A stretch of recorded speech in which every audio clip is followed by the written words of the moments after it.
وصحبه أجمعين أما بعد.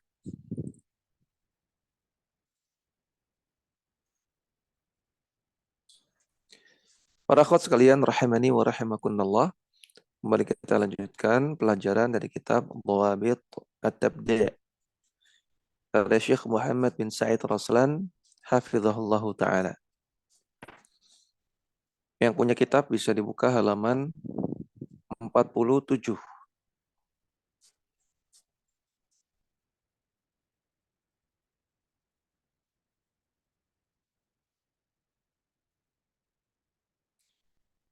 Kita masih membaca tentang kisah perdebatan antara Abdullah ibnu Abbas dengan orang-orang Khawarij yang mereka memberontak kepada Ali bin Abi Thalib. Yang mereka menuduh bahwasanya Ali bin Abi Thalib berhukum dengan hukum selain Allah. Ya, Ali bin Abi Thalib dituduh sesat karena telah berhukum dengan hukum selain Allah.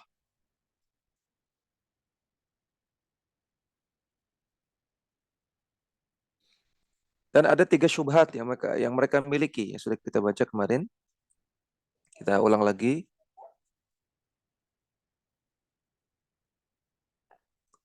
Ya, bisa lihat di layar di sini ya. Qalu thalathan. Ada 3 alasan kenapa kami memberontak kepada Ali bin Abi Thalib, menyesatkan Ali bin Abi Thalib. Kata Abdullah bin Abbas, mahuna apa saja?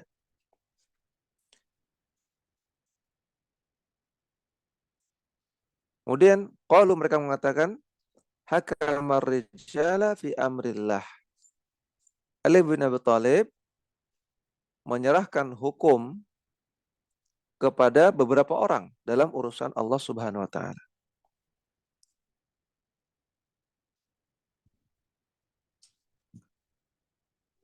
Ini satu ya. Hakamar rijala fi amrillah. Ali bin Abi Thalib menyerahkan kepada rijal beberapa orang fi amrillah tentang hukum Allah Subhanahu wa taala. Berarti berhukum dengan hukum orang, bukan dengan hukum Allah. Padahal Allah Ta'ala berfirman, innal hukmu illa lillah. Kata Abdullah bin Abbas, hadhihi wahidah. Ini syubhat yang pertama. Wa madza aidan, apalagi? Yang kedua kata mereka, fa innahu qatala falam yasbi wa lam yaghnam. Ali bin Abi Thalib memerangi kubu Muawiyah bin Abi Sufyan. Ya, atau memerangi kubunya Talha dan Az-Zubair. Tapi tidak yasbi, tidak menangkap tawanan, walam yaghnam, dan juga tidak mengambil ghanimah. Fala in kanu mu'minina mahalla qitaluhum. Kalau kubunya Az-Zubair dan Talha itu termasuk kubu beriman, orang-orang beriman, maka harusnya jangan diperangi. Wala in kanu kafirina laqad halla qitaluhum wasabyuhum. Adapun kalau mereka kubunya Zubair dan Talha itu kafir, harusnya boleh ditawan, boleh diambil tawanan dan juga ghanimah. Nah, sedangkan Ali tidak begini dan juga tidak begitu. Ali memerangi mereka, tapi tidak mengambil ghanimah dan juga tidak menangkap tawanan. Artinya kata orang-orang Khawarij, Ali nggak jelas. Nggak jelas yang diperangi Ali kafir atau tidak. Kalau kafir harusnya Ali mengambil ghanimah dan mengambil tawanan. Buktinya Ali tidak melakukan itu. Kalau beriman harusnya jangan diperangi, berarti Ali nggak jelas. Ini syubhat yang kedua.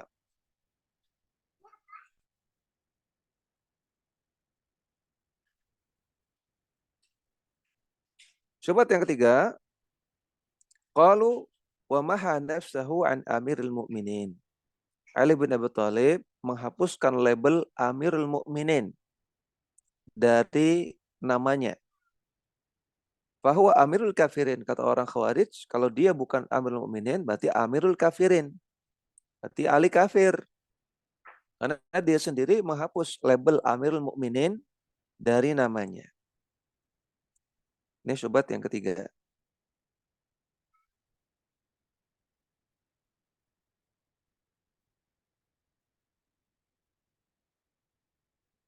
Nah, ini bisa dipahami ya. Ini syubhat yang pertama, Ali dituduh berhukum dengan hukum selain Allah. Syubhat yang kedua, Ali nggak jelas memerangi Zubair dan Tolha dan yang bersamanya, tapi tidak mengambil tawanan dan juga tidak mengambil ghanimah. Yang ketiga, Ali menghapuskan label Amirul Mukminin dari namanya. Kalau begitu berarti dia Amirul Kafirin. Ini kata orang-orang Khawarij.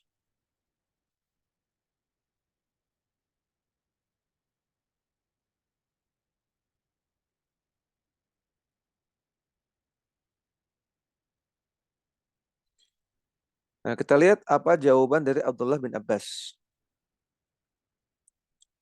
Qala qultu ara'aitum in ataitukum min kitabillahi wa sunnati rasulillahi sallallahu alaihi wasallam. Mayan kudu qaulakum hadha atarji'una. Kata Abdullah bin Abbas, bagaimana menurut kalian? Kalau saya datangkan kepada kalian dalil dari Al-Quran dan As-Sunnah yang membatalkan syubhat-syubhat kalian, membatalkan argumen-argumen kalian. Apakah kalian akan rujuk? Ya, akan meralat pendapat kalian, akan kembali kepada kebenaran. Qalu wa ma lana la narji'u. Kata mereka, apa yang menghalangi kami untuk tidak rujuk?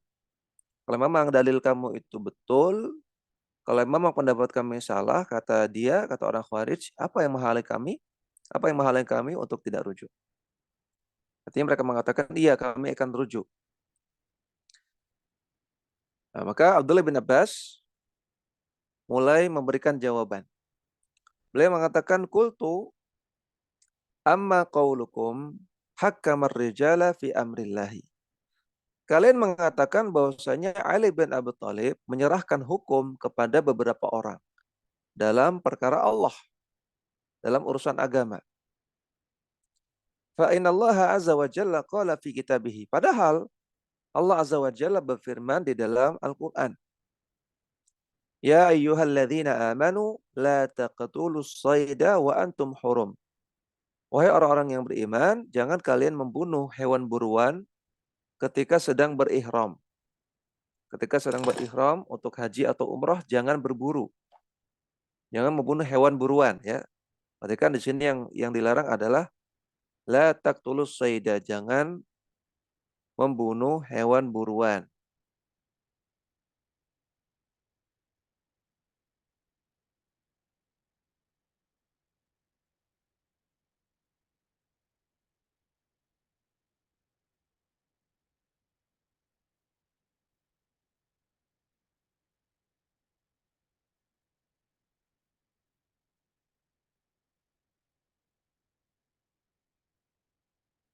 La taqtulus sayda. Jangan membunuh hewan buruan. Jadi yang tidak boleh dibunuh itu hewan buruan. Ya, as-sayd, hewan buruan seperti kelinci, seperti kambing, rusa yang biasanya diburu. Adapun membunuh hewan yang bukan hewan buruan maka tidak termasuk dalam larangan. Seperti misalnya membunuh semut, membunuh lalat, ya lalat, membunuh nyamuk, membunuh cacing. Ini tidak masalah ya. Karena kita dapati sebagian jamaah haji, kemudian sebagian jamaah umroh juga itu was-was. Misalnya ketika ada nyamuk, kemudian ditepok, nyamuknya mati. Nah, dia merasa telah melakukan pelanggaran ihram. Ini nggak benar. Atau tidak sengaja misalnya nginjak semut. Tidak sengaja semut kena tangan mati. Atau tidak sengaja nepok lalat sampai mati. Maka ini nggak masalah. Ya jangan was-was. Yang dilarang adalah membunuh hewan buruan. Ya kata Allah, Wahai orang-orang yang beriman, jangan kalian membunuh hewan buruan ketika sedang ihram.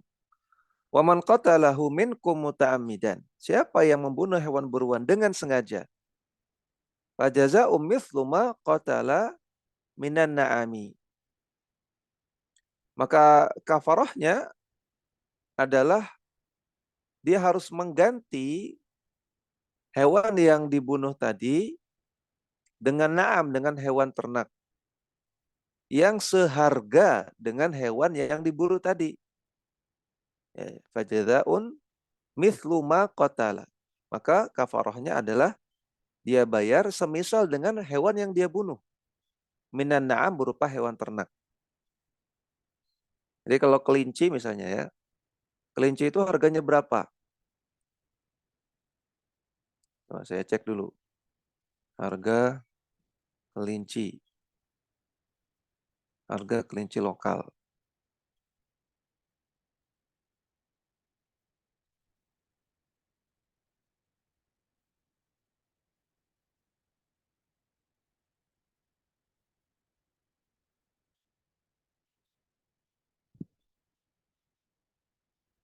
Internetnya lama ini.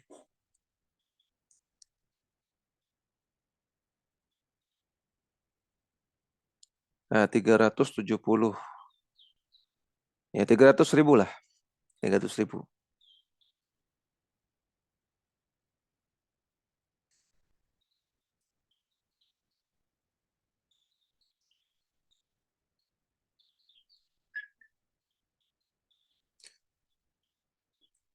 Nah, misalnya dia membunuh kelinci, 10 kelinci.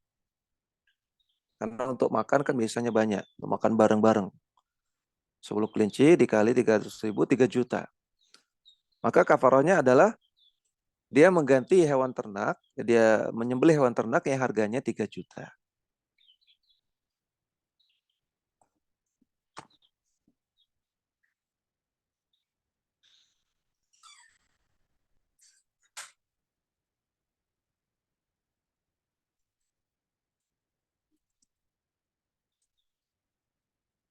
Kemudian yahkumu bihi dzawa adlim minkum. Kata Allah Subhanahu wa taala, yang menghukuminya, yang menentukan kadarnya, menentukan ini kelinci ini harganya sekian. Sehingga kamu harus bayar sekian. Yang menentukan kadarnya adalah dzawa adlin minkum, orang yang adil di antara kalian. Orang yang adil, ingat adil itu artinya tidak melakukan dosa besar dan tidak melakukan dosa kecil terus-menerus. Itu adil. Nah, orang yang seperti itu yang menentukan kadarnya. Surat Al-Maidah ayat 95. Ketika di sini Allah Subhanahu wa taala menyerahkan hukum kepada manusia. Masalah berapa kafarah yang dibayarkan oleh orang yang melakukan pelanggaran ihram tadi dikembalikan kepada penilaian dari orang.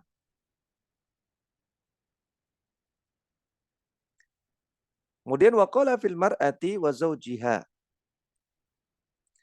Dan Allah Ta'ala juga berfirman tentang percekcokan antara suami dan istri. Wa in khiftum syiqaqa bainihima. Kalau kalian khawatir suami istri akan syiqaq, akan cerai. Fab'athu hakaman min ahlihi wa hakaman min ahliha. Maka utuslah satu orang yang hakam, satu orang yang bijaksana dari kalangan keluarga suami dan satu orang yang bijaksana dari kalangan keluarga istri. Surat An-Nisa ayat 35. Nah, dalam ayat ini juga di sini Allah tentukan, Allah serahkan keputusan hukum tentang percekcokan suami istri kepada orang. Ya, orang yang bijaksana dari kalangan keluarga suami dan orang yang bijaksana dari kalangan keluarga istri. Dua orang.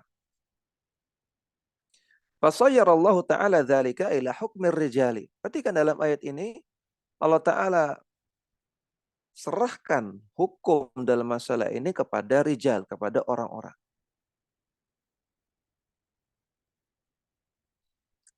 Fanashattukumullaha ata'lamuna hukmar rijali fi dima'il muslimina. wa fi islahi dzati bainihim afdala aw fi dammi arnabin thamanuha rubu'u dirhamin.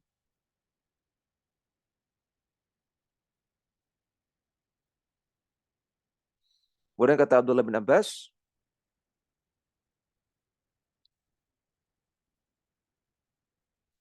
telah saya sampaikan firman Allah kepada engkau, kepada kalian, wahai orang Khawarij. Bagaimana menurut kalian? Ata'lamun. Bagaimana menurut kalian? Menyerahkan hukum kepada orang-orang fi dima'il muslimin. Dalam masalah darah kaum muslimin. Wa fi islahi dzati bainihim. Dan dalam masalah mendamaikan yang berselisih di antara kaum muslimin. Afdola. Apakah ini lebih afdol? Au fi dami arnabin samanuha rubu'u dirhamin. Ataukah lebih afdol menyerahkan hukum kepada orang dalam masalah darah kelinci yang harganya adalah sekitar 1/4 dirham. Wa fi bud'i imra'atin, dan juga dalam masalah ya kemaluan wanita, artinya masalah status pernikahan. Lebih afdol mana? Lebih urgen mana? Masalah darah manusia dengan masalah darah kelinci. Tentu lebih urgen masalah darah manusia. Kalau masalah darah kelinci saja Allah serahkan kepada manusia, ya maka perkara yang lebih urgen lagi, yang lebih berat lagi, lebih genting lagi, tidak mengapa keputusannya diserahkan kepada hasil musyawarah manusia.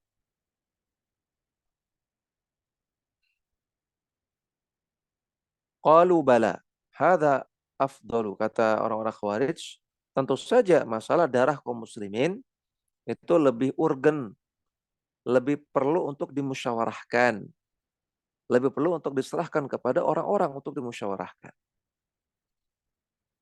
Nah, maka ini sudah membantah syubhat yang pertama. Ya, bahwasanya Allah saja menyerahkan sebagian hukum kepada manusia. Ini sebagian hukum ya, tidak semua. Tidak semua hukum diserahkan kepada manusia. Sebagian hukum Allah serahkan kepada manusia. Maka apa yang dilakukan oleh Ali bin Abi Thalib ketika mengajak musyawarah para sahabat, kemudian menjadikan hasil musyawarah sebagai acuan hukum, ini tidak masalah. Ya. Jadi masalah berhukum dengan hukum Allah itu ada 3 jenis.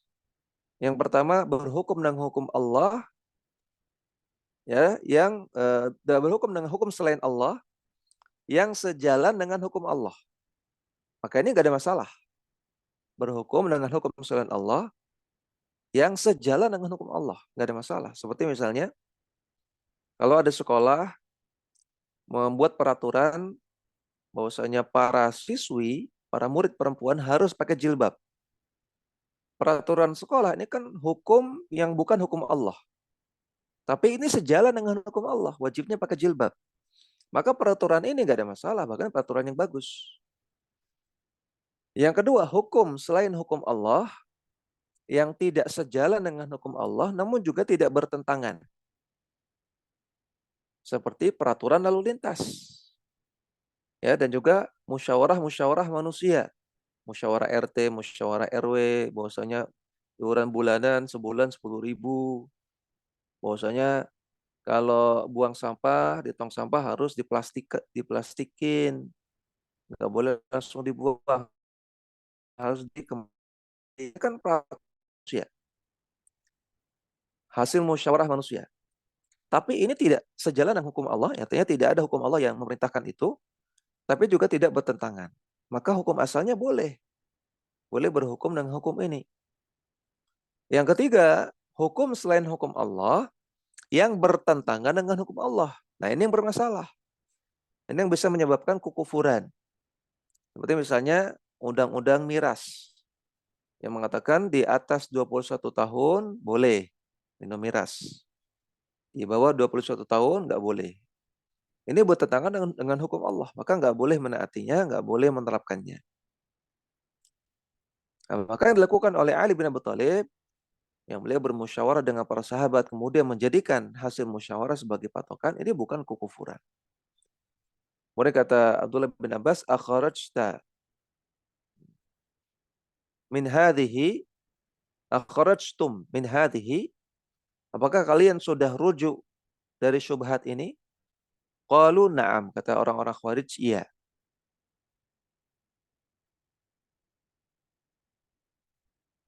Silakan dibaca Ummu Abdurrahman.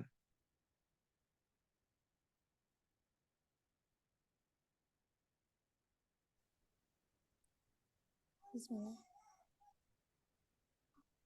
Apa nih Ustaz, sampai mana ya?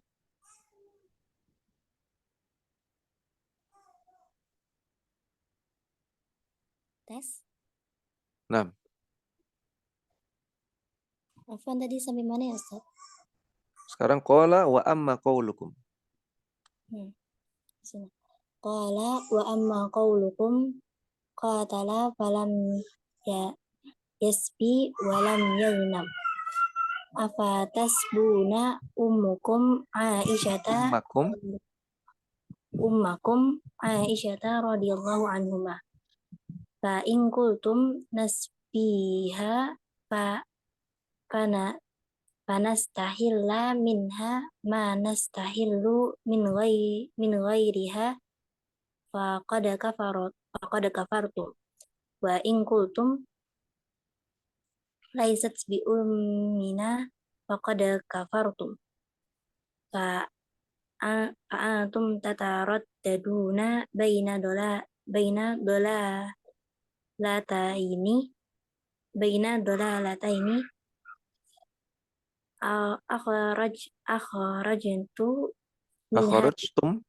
akhrajtu min hadhihi. Akhrajtum, itu ada yang kurang mim ya, kurang mim. Akhrajtum min hadhihi. Qalu bala. Qala. Nah, sudah cukup. Qala wa amma qaulukum, adapun syubhat kalian yang kedua. Qatala falam yasbi walam yaghnam. Kalian katakan bahwasanya Ali itu berperang tapi tidak menangkap tawanan dan tidak mengambil ghanimah. Itu berperang dalam perang Jamal. Ya, yang di kubu yang lain ada Az-Zubair bin Awam dan ada Talhah.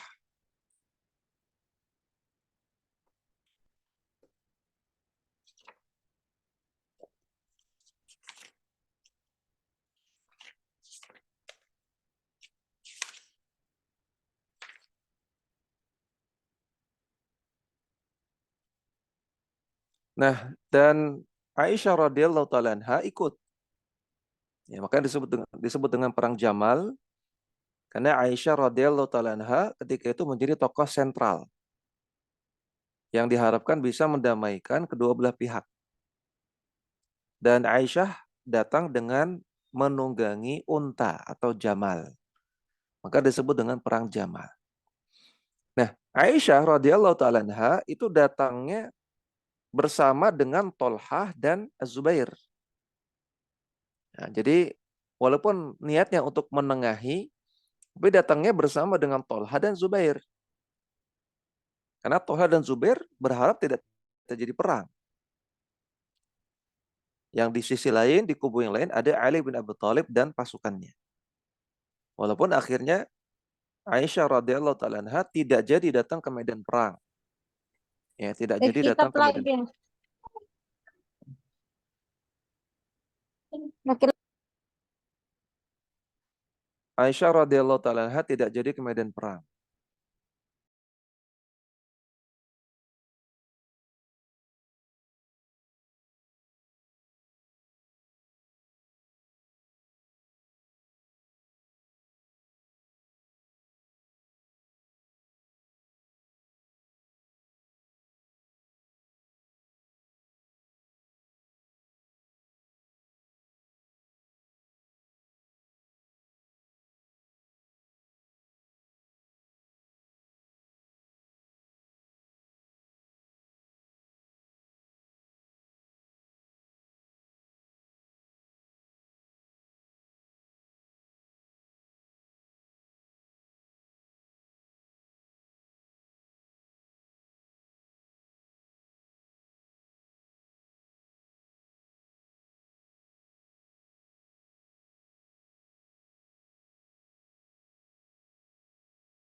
Tes, tes, tes.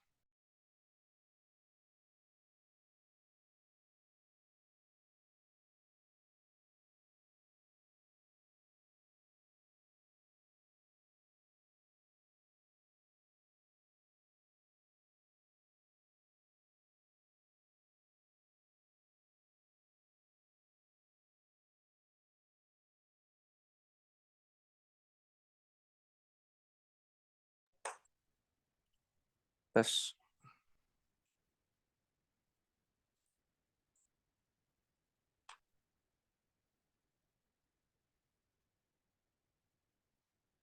Ya, kembali ke perang Jamal tadi ya. Perang Jamal antara kubu Ali bin Abi Thalib dengan kubu yang lain yaitu Talha dan Az-Zubair. Yang mana Aisyah radhiyallahu taala anha ingin menengahi. Namun Aisyah datangnya bareng dengan Talha dan Az-Zubair. Walaupun akhirnya Aisyah radhiyallahu taala anha tidak jadi ke medan perang setelah mendengar gonggongan anjing di daerah namanya Al-Hawab. Yang mana Nabi dahulu pernah memberikan khabar ya, bahwasanya siapa di antara kalian wahai istri-istriku yang mendengarkan gonggongan anjing di daerah Hawab, maka kembalilah. Kalau tidak kembali maka kalian akan mati. Ya. Dan ketika itu belum terjadi perang ya. Nah, Aisyah ketika melewati daerah Hawab, dia ingat hadis ini. Maka akhirnya Aisyah tidak jadi ke medan perang. Nah, namun perangnya terjadi. Ya, perangnya terjadi. Dan orang-orang Khawarij menganggap Aisyah itu di kubunya Az-Zubair dan Talha karena bareng berangkatnya. Yang mana di sana Talha bin Ubaidillah meninggal ya dalam perang tersebut. Dan juga Az-Zubair walaupun tidak meninggal dalam perang, namun meninggal beberapa saat setelah perang itu. Yang dibunuh oleh salah satu pasukannya Ali juga.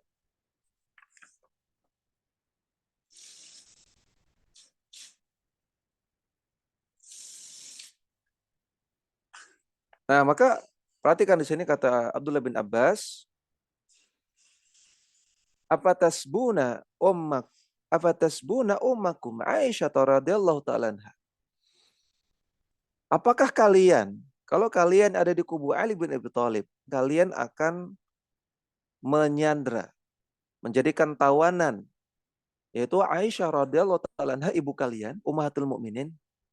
Nah, jadi orang-orang Khawarij kan menganggap Aisyah ada di kubu Zubair dan Tolhah. Nah, maka Abdullah bin Abbas ngajak orang-orang Khawarij ini berpikir, andaikan kalian di posisi Ali, masa kalian ingin menawan, ingin menangkap ibu kalian, Aisyah radhiyallahu taala anha. Fa in qultum nasbiha. Kalau kalian mengatakan, iya kami akan menawan, kami akan menangkap Aisyah radhiyallahu taala anha. Wa nastahilla minha ma nastahillu min ghairiha. Dan akan kami halalkan bagi Aisyah apa-apa yang kami halalkan untuk wanita yang lain.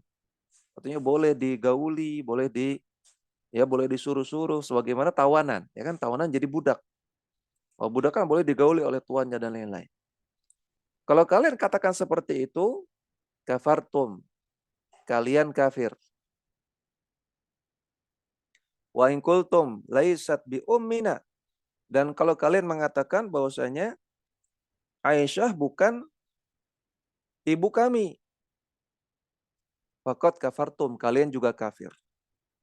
Fa antum tataraddaduna baina dhalalatain, maka kalian akan berada di antara dua kekufuran, dua kesesatan. Kalau kalian ada di kubu Ali dan melakukan penawanan atau mengambil ghanimah. Nah, ini penjelasannya. Kenapa kok Ali tidak menawan tawanan dan tidak mengambil ghanimah? Karena lawannya muslim. Saudaranya dan diantaranya ada Aisyah radhiyallahu taala anha.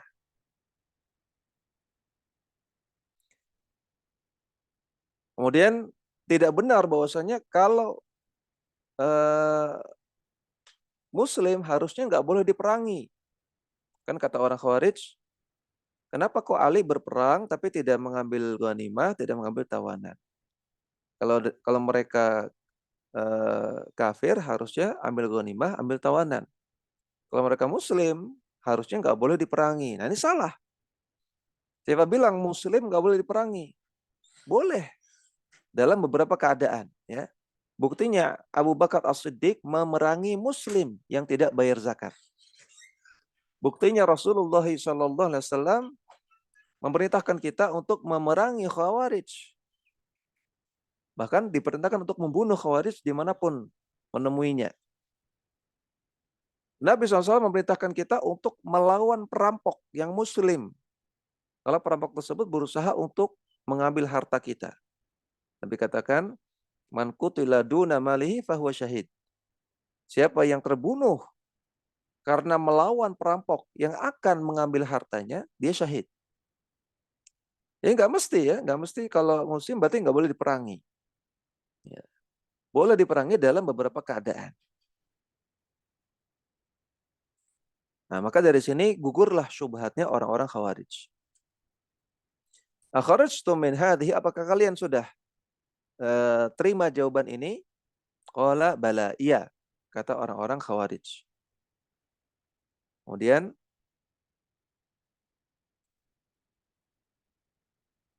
Ummu Hilyah. Ahsanallahu ilaikum. Qala wa amma qaulukum maha nafsahu min amiril mu'minina fa ana atikum biman tarbawna. Inna nabiyallah sallallahu alaihi wasallam yaumal hudaybiyati hina salaha Aba Sufyana wa Suhaila bin Amrin. Qala Rasulullah sallallahu alaihi wasallam uktub ya Aliyu hadza ma salaha alaihi Muhammadun Rasulullah. Faqala Abu Sufyana wa Suhailu bin Amrin ma na'lamu annaka Rasulullah walau na'lamu annaka Rasulullahi ma qatalnaka. Qala Rasulullah sallallahu alaihi wasallam Allahumma innaka ta'lamu anni rasuluka umhu ya aliyu waktub hada ma salaha alaihi Muhammadu bin Abdillahi. Nah, cukup dulu. Syubhat yang ketiga, qala wa amma qaulukum, adapun perkataan kalian wahai orang-orang khawarij, maha nafsahu min amiril mu'minina. Bahwasanya Ali bin Abi Thalib telah menghapuskan label Amirul Mukminin dari namanya. Ya, artinya di surat perjanjian gitu ya, harusnya telah bertanda tangan di bawah ini Amirul Mukminin Ali bin Abi Thalib. Harusnya seperti itu. Tapi Ali mengatakan jangan tulis seperti itu. Cukup katakan telah bertanda tangan di bawah ini Ali bin Abi Thalib. Nah, cuman itu aja, menghapus label Amirul Mukminin. Kata orang Khawarij, oh berarti kamu Amirul Kafirin. Ini aneh sekali. Nah, kata Abdullah bin Abbas, fa'ana atikum biman tarudawna. Akan saya sampaikan kepada kalian dalil yang pasti kalian akan ridha kepada dalil ini. Inna Nabiyallahi sallallahu alaihi wasallam yaumal hudaybiyati. Bahwasanya Nabi kita, Nabiullah sallallahu alaihi wasallam, di hari perjanjian Hudaybiyah, hina salaha Abu Sufyan, ketika melakukan perjanjian terhadap Abu Sufyan, yang ketika itu Abu Sufyan masih kafir, mewakili orang-orang Quraisy.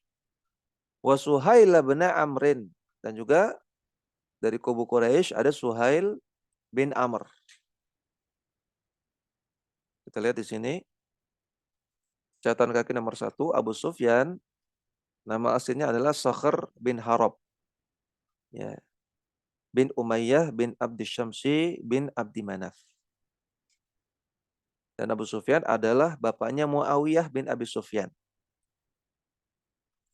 Abu Sufyan adalah bapaknya Muawiyah bin Abi Sufyan, yang akan menjadi khalifah yang ke-6 nanti ya.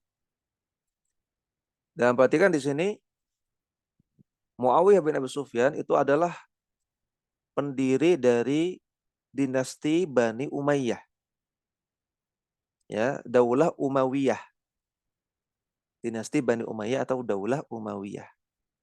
Karena setelah masa Khulafaur Rasyidin, Yang ada adalah Daulah Umayyah atau dinasti Umayyah. Nah, Umayyah itu dari kakeknya Abu Sufyan. Berarti kan namanya di sini Abu Sufyan Sokher, nama aslinya Sokher bin Harab bin Umayyah. Nah, Umayyah inilah yang dinisbatkan kepadanya istilah Bani Umayyah atau Daulah Umayyah. Jadi bukan dari Muawiyah ya.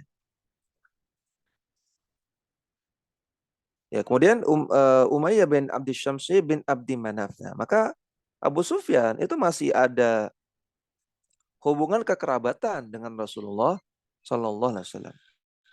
Yaitu ketemu di Abdu Manaf. Ya, antara Abu Sufyan dengan Rasulullah Sallallahu Alaihi Wasallam itu ketemu di Abdu Manaf. Al-Qurashi Al-Umawi. Masyhurun bismihi wa kunyatihi. Abu Sufyan itu masyhur dengan nama aslinya Sokher dan juga dengan nama kunyahnya Abu Sufyan. Aslama yaumal fathi. Masuk Islam di hari Fathul Makkah. Syahidah Hunainan. Ikut perang Hunain. Wa atahu Rasulullah sallallahu alaihi wasallam kama a'ta sa'iral mu'allafati qulubihim. Ya, kama a'ta sa'iral mu'allafati qulubuhum. Dan Nabi SAW memberikan hadiah yang banyak kepada Abu Sufyan, sebagaimana Nabi memberikan kepada para mu'allaf yang lain hadiah yang banyak. Wa a'ta ibnaihi. Dan Nabi juga memberikan hadiah kepada anaknya Abu Sufyan, yaitu Yazid wa Muawiyah. Yazid bin Abi Sufyan dan Muawiyah bin Abi Sufyan. Waqtulifa fi sanati mautihi. Para ulama berbeda pendapat tentang kapan atau tahun berapa Abu Sufyan wafat. Ala aqwalin katsiratin. Perbedaannya sangat banyak sekali pendapatnya. Qila sebagian ulama mengatakan Abu Sufyan wafat pada tahun 30. Sebagian ulama mengatakan wafat pada tahun 31. Waqila itsnatain 32. Waqila arba'in wa thalathin. Ada yang mengatakan 34 di masa kekhalifahan Utsman bin Affan. Kemudian Suhail. Suhail namanya Suhail bin Amr bin Abdi Syams bin Abdi Wuddin Al-Qurashi Al-Amiri. Kana ahadul ashrafi min Quraisyin wasadatuhum fil jahiliyati. Beliau dulu adalah tokoh terpandang di tengah orang-orang Quraisy dan pemimpin orang-orang Quraisy di masa jahiliyah. Usira yauma Badrin kafiran. Beliau menjadi tawanan di peristiwa perang Badar sebagai seorang yang kafir. Wa kana khatiba Quraisyin. Dan beliau adalah khatib, juru bicara orang Quraisy. Wa huwa alladhi jaa fi sulhi yaumal Hudaybiyati. Dan dialah yang datang mewakili orang Quraisy di perjanjian Hudaybiyah. Ya, makanya ketika perjanjian Hudaybiyah, yang mana ketika itu Rasulullah SAW membawa pasukan yang tidak sebanyak orang-orang Quraisy, yang mereka kalau terjadi perang mereka sudah siap mati, yang mana itu kondisi yang sangat mencekam, menegangkan, ya, menggelisahkan. Nah, kemudian yang datang dari kubu orang Quraisy namanya Suhail. Nah, Suhail artinya mudah. Nah, maka Nabi katakan, karena yang datang Suhail, maka insya Allah akan mudahkan urusan kita. Nah, ini namanya al-fa'lu, namanya tafa'ul. Ya. Karena dari kubu Quraisy yang datang namanya Suhail, Nabi katakan, oh berarti Allah akan mudahkan urusan kita. Ini namanya tafa'ul. Wa huwa ma'dudun fil mu'allafati.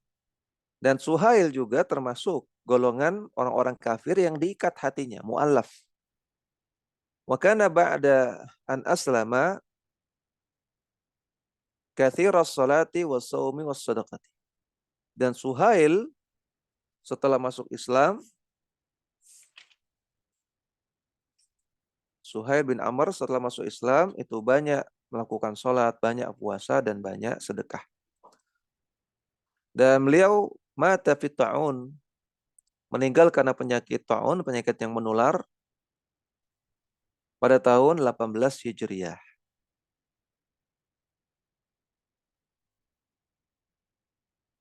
Ya, kembali ke atas.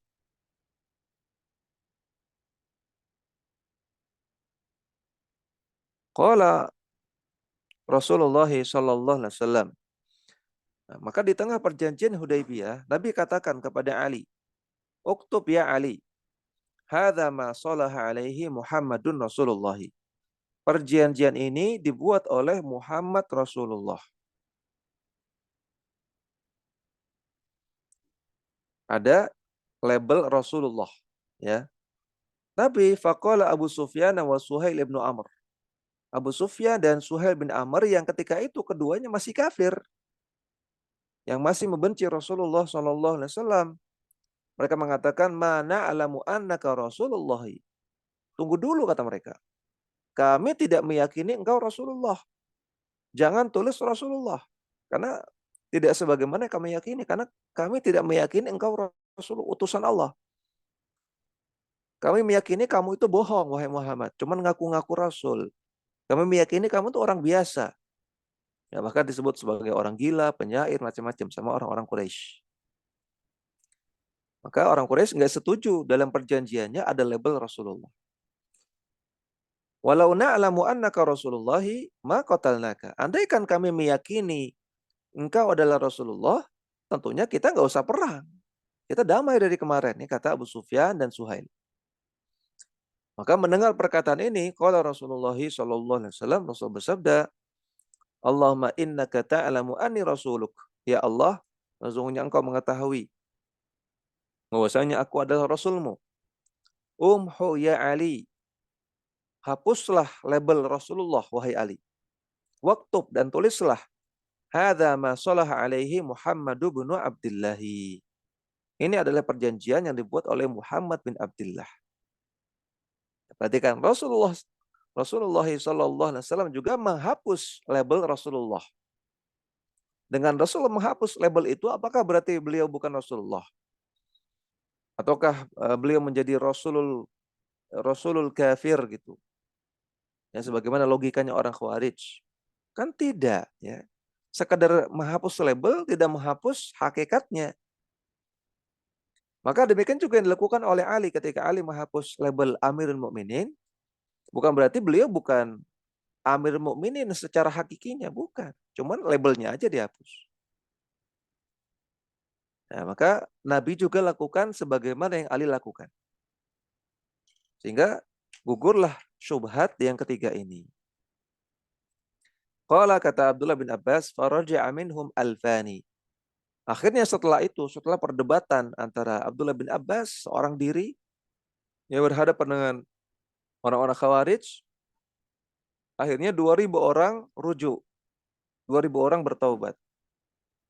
Wa baqiya baqiyatuhum. Dan masih ada yang tetap di atas akidah Khawarij. Fa kharaju faqutilu ajma'un. Dan yang masih tetap di atas akidah Khawarij, mereka berperang melawan Ali, dan mereka terbunuh semuanya. Hadis ini riwayat Abu Dawud secara ringkas, Al-Baihaqi dalam sunannya, Abdul Razak dalam musannafnya, kemudian Ibnu Abdul Bar dalam Jami' Bayanil Ilmi wa Fadlihi, Ibnu Al-Juri dalam Talbisul Iblis atau Ilmu Jauzi dalam Talbisul Iblis, An-Nasa'i dalam kitab Tahdhib Khasais Ali bin Abi Thalib, dan kata Al-Haythami, hadis ini rijaluhu rijalus sahih. Para perawinya adalah para perawi sahih Bukhari dan Muslim. Intinya hadis yang sahih.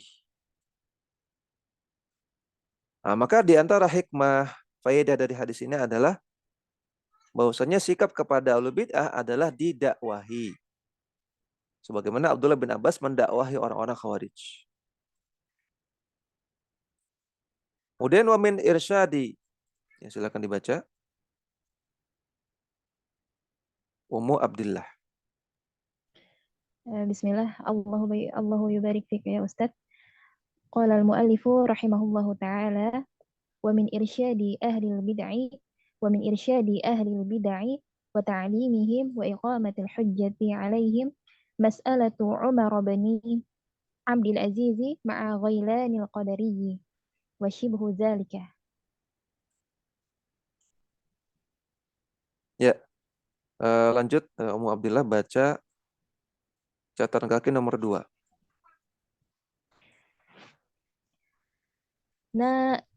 نظر عمر بن عبد العزيز رحمه الله غيلان القدرية عندما بلغه أنه يقول في القدر فبعث إليه فحجبه أياما ثم أدخله عليه فقال يا غيلان ما هذا الذي بلغني عنك قال نعم يا أمير المؤمنين إن الله عز وجل يقول هل أتى على الإنسان حين من الدهر لم يكن شيئا مذكورا إنا خلقنا الإنسان من نطفة أمشاج نبتليه فجعلناه سميعا بصيرا إنا هديناه السبيل إما شاكرا وإما كفورا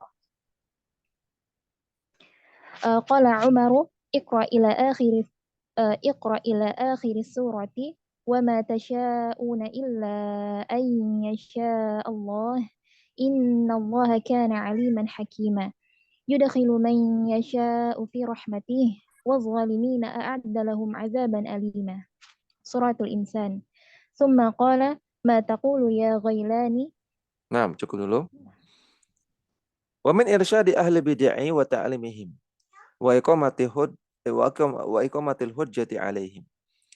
Di antara kisah yang menunjukkan adanya sikap dari para salaf ya, berupa irsyadi ahli bid'ah, membimbing orang-orang ahli bid'ah, ta'limihim, mengajarkan mereka, wa iqamatil hujjati alaihim, dan menegakkan hujjah atas mereka.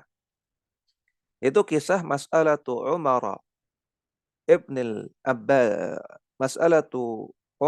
ibni Abdul Aziz ma'a Ghailan al-Qadariyah. Tanya jawab antara Umar bin Abdul Aziz, seorang khalifah yang juga ulama tabi'ut tabi'in. Ulama tabi'ut tabi'in. Bertanya jawab, berdebat dengan Ghailan, seorang tokoh Qadariyah. Wa shibhu dzalika, dan kisah-kisah semisalnya. Kita lihat kisahnya perdebatan Umar bin Abdul Aziz dengan Ghailan. Nadhara Umar bin Abdul Aziz rahimahullahu Ghailan al-Qadariyah. Umar bin Abdul Aziz itu berdebat dengan Ghailan, seorang tokoh Qadariyah. Indama balaghahu annahu yaqulu fil qadari. Ketika sampai kabar kepada Umar bin Abdul Aziz bahwasanya Ghailan itu mendakwahkan akidah Qadariyah. Faba'atha ilaihi fahajabahu ayyaman thumma adkhalahu alaihi. Kemudian Umar sebagai khalifah mengutus orang untuk memanggil Ghailan. Kemudian setelah beberapa hari, Ghailan pun menghadap kepada Umar bin Abdul Aziz. Faqala ya Ghailan. Kata Umar bin Abdul Aziz, wahai Ghailan, ma hadzal ladzi balaghani anka? Apa benar kabar yang sampai kepadaku ini bahwasanya engkau punya akidah Qadariyah? Qala na'am ya Amirul Mukminin. Kata Ghailan, iya betul. Saya memang meyakini bahwasanya tidak ada takdir. Segala sesuatu yang terjadi bukan karena takdir, tapi semata-mata karena perbuatan manusia. Kemudian Ghailan bawa ayat. Nah, bayangkan ya, ahlu bid'ah itu mereka juga punya dalil. Maka tidak semua orang yang berdalil punya dalil kemudian benar. Karena ahlu bid'ah juga berdalil. Di sini Ghailan berdalil. Innallaha azza wa jalla yaqul. Allah azza wa jalla berfirman, hal ata 'alal insani hinun minad dahri lam yakun syai'an madhkur. Bukankah telah datang kepada manusia suatu masa dahulu ketika manusia itu belum bisa disebut apa-apa, belum ada. Inna khalaqanal insana min nutfatin amsyajin nabtalih faja'alnahu sami'an basira. Kemudian kami, kata Allah, kami jadikan manusia dari nutfah, ya, dari setetes air yang amsyaj, yang bercampur. Nabtalihi faja'alnahu sami'an basira. Kemudian kami jadikan dia bisa bicara, dia bisa mendengar dan bisa melihat. Inna hadainahu sabila imma syakiran wa imma kafura. Kemudian kami berikan dia jalan dan dia manusia ada yang bersyukur, ada yang tidak. Nah, di sini syahidnya, di sini inti pendalilannya Ghailan, yaitu pada ayat inna hadainahu sabila imma syakiran wa imma kafura. Allah hanya beri jalan. Nanti manusia dikasih jalan ini ada yang kafir, ada yang syakur, ada yang enggak benar, ada yang bejat, ada yang benar, ada yang baik. Itu gara-gara dia sendiri, gara-gara mereka sendiri, bukan karena takdir. Surah Al-Insan ayat 1-3. Nah, maka Umar bantah. Qala Umaru iqra ila akhir surati. Kalau kamu berdalil dengan ayat itu, dengan surat itu, jangan sampai di situ, baca sampai akhir ayat.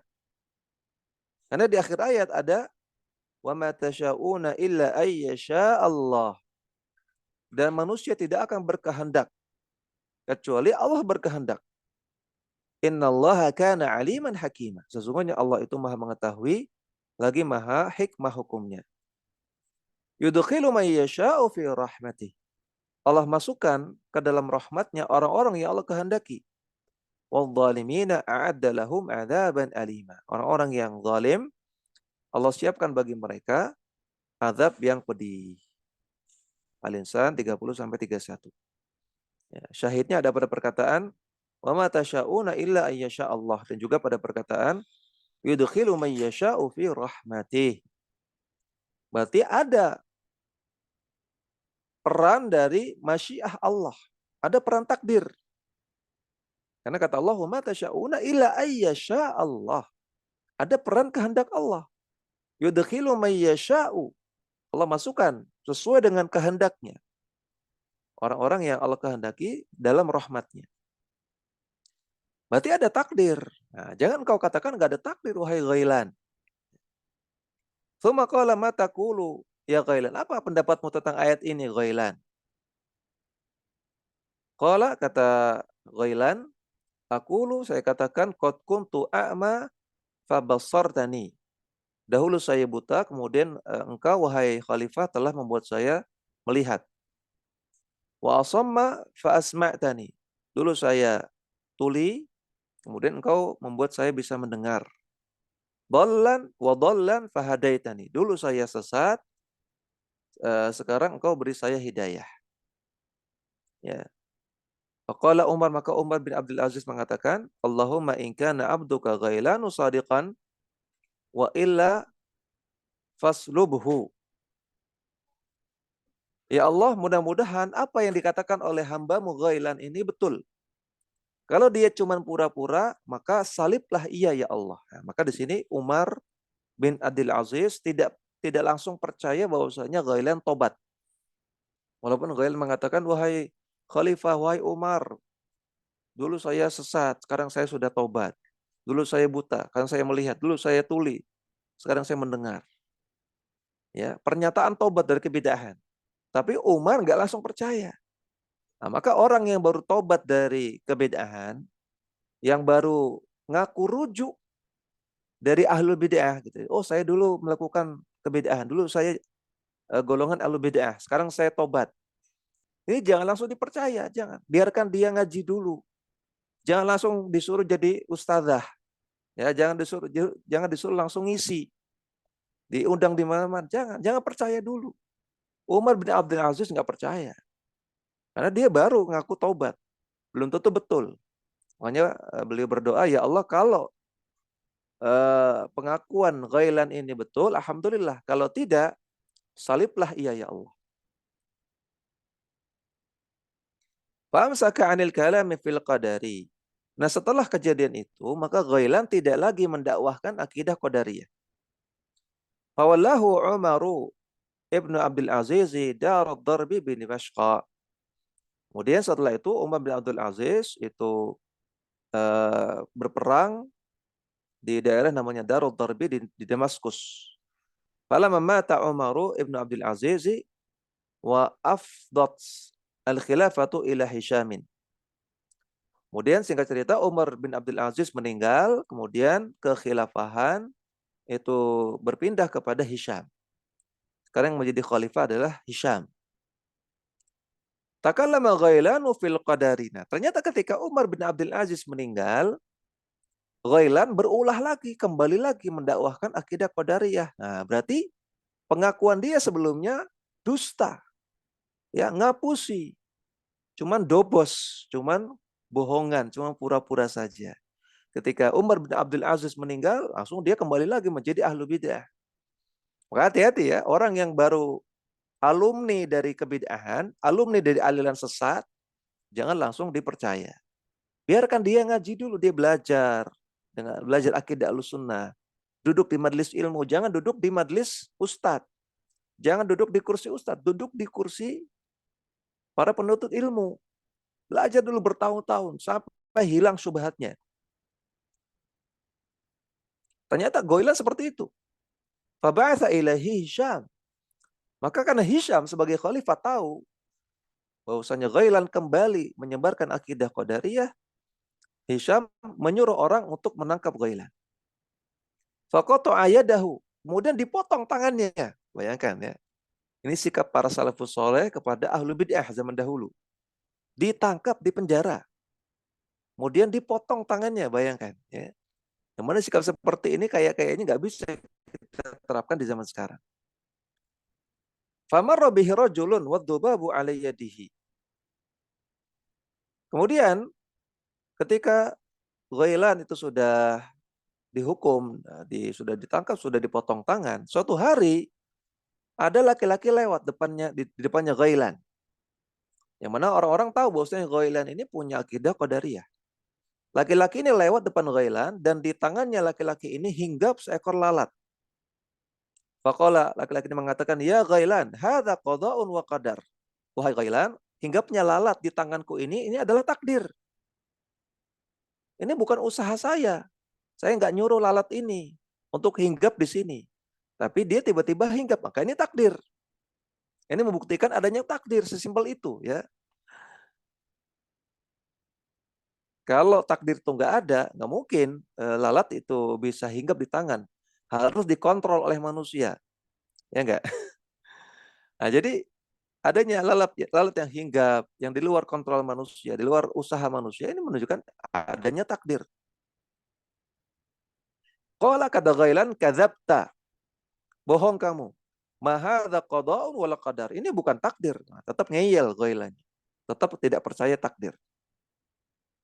Faba'atha ilaihi Hisyamun fasallabahu. Kemudian Hisham kembali menangkap Ghailan lagi karena ternyata dia belum taubat. Ditangkap lagi Ghailannya, kemudian disalib. Disalib itu dibunuh di atas papan salib, di atas tiang salib. Ya.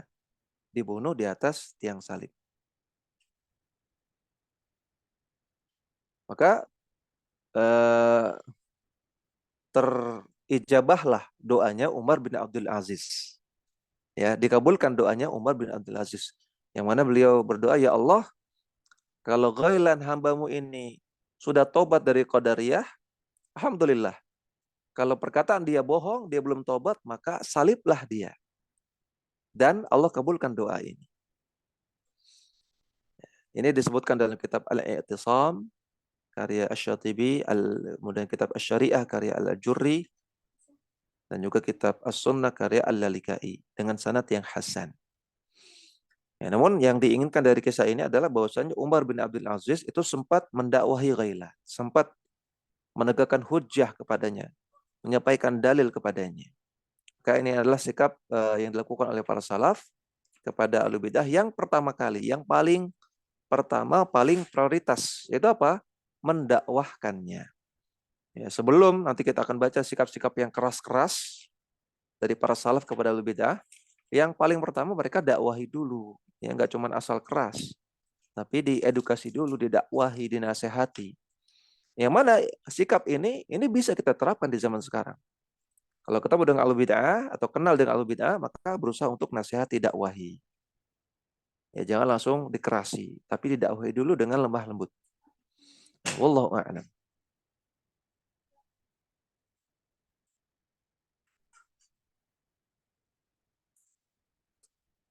Bagaimana hukum orang yang menasihati orang lain yang menurut ilmunya orang yang dinasihati ada syubhat. Namun orang yang mau menasihati tidak bisa membungkus kebenaran dengan baik. Sehingga membuat orang yang dinasihati tersebut saat mendengar nasihat justru timbul kebencian dan membuat keributan. Nggak boleh, dia nggak boleh nasihati. Ya, berarti dia nggak punya ilmu.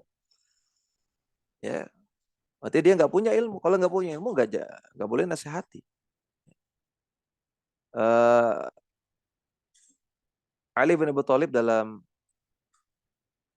riwayat yang sahih mengatakan anzilun nas manazilahum. Posisikan orang lain sesuai dengan posisi mereka masing-masing. Ya, kalau orang yang paham dalil ya, kita harus paham dalil. Kita harus bicara kepada dia dengan dalil. Kalau kepada orang awam ya, kita bisa bicara dengan bahasa yang sederhana seperti itu.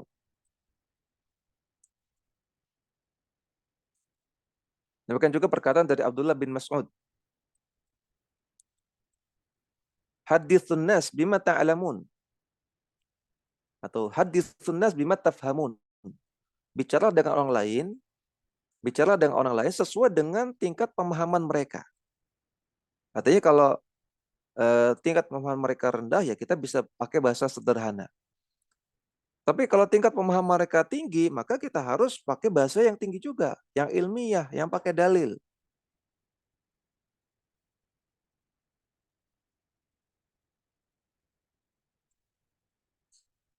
Hadithun nas bima ya'rifun atuhibbuna ayyukadzdzaballahu wa rasuluhu. Apakah engkau ingin gara-gara perkataanmu yang gak jelas itu akhirnya Allah dan Rasulnya didustakan? Ya, jadi kata Abdullah bin Mas'ud dan juga kata Ali bin Abi Thalib, bicara dengan orang lain sesuai dengan tingkat pemahamannya. Kalau dia punya syubhat, yang syubhatnya ini syubhat yang jelimet, syubhat yang melibatkan dalil, maka mau nggak mau yang nasihati harus paham dalil. Kalau enggak, nanti malah tambah parah. Atuhibbuna ayyukadzdzaballahu wa rasul. Apakah engkau ingin gara-gara perkataanmu, nasihatmu yang sembarangan itu, yang tanpa ilmu itu, akhirnya Allah dan Rasulnya malah didustakan. Ini hadis sahih riwayat Al-Bukhari. Dalam perkataan yang lain dari Abdullah bin Mas'ud juga, ma anta bimuhadditsin qauman haditsan la tablughu uquluhum illa kana li ba'dihim fitnah. Tidaklah engkau bicara kepada suatu kaum dengan perkataan yang tidak bisa mereka pahami, yang enggak memuaskan mereka, kecuali itu akan menjadi fitnah, akan menjadi kesesatan bagi mereka. Nah, jadi yang tidak punya ilmu, maka jangan sok-sokan berdebat dengan orang yang punya syubhat. Ya, jangan sok-sokan membantah syubhat, jangan. Yang ada malah dia sesat nanti, atau dia nambah nyesatkan orang. Yang tadinya syubhatnya 1, jadi syubhatnya 10. Ya. Yang nggak punya ilmu, tugasnya belajar. Ya, tugasnya belajar. Dan serahkan membantah syubhat itu kepada orang-orang yang berilmu. Terus gimana setelah teman saya dia kena syubhat, terus saya biarkan saja? Tidak, tentunya kita doakan supaya dia dapat hidayah. Kemudian kita ajak dia ke majelis ilmu, langsung mendengarkan perkataan ahli ilmu. Mudah-mudahan dengan perkataan ahli ilmu dia bisa hilang syubhatnya. Seperti itu, ya.